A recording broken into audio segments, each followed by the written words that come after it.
नमस्कार मित्रांनो. आपण आपल्या आयुष्यातले बरेचसे निर्णय इतर लोकांच्या इन्फ्लुएन्स खाली घेतो.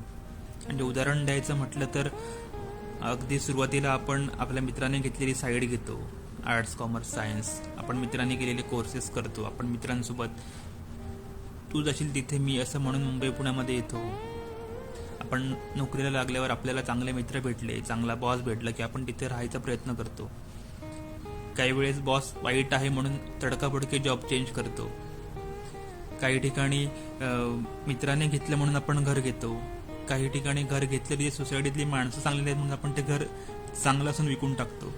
असे बरेचसे छोटे मोठे निर्णय आपण इतर लोकांच्या इन्फ्लुएन्स खाली घेतो.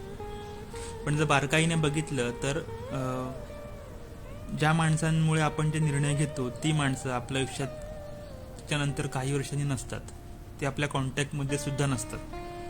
पण त्यांच्यामुळे आपण घेतलेले निर्णय मात्र आपल्या आयुष्यात फार लांबपर्यंत परिणाम करत असतात. सो माझ्या व्हिडिओच्या माध्यमातून सगळ्या नवीन मुलांना विनंती आहे, तुमच्या आयुष्यातले महत्त्वाचे निर्णय आहेत ना, ते फक्त तुमच्या आयुष्यात कायमस्वरूपी राहणाऱ्या माणसांना विचारून त्यांच्या अनुषंगाने घ्या. तुमचे आई वडील, तुमची बायको, तुमचा खास मित्र, तुमचे भाऊ, इतरांना जास्त महत्त्व देऊ नका.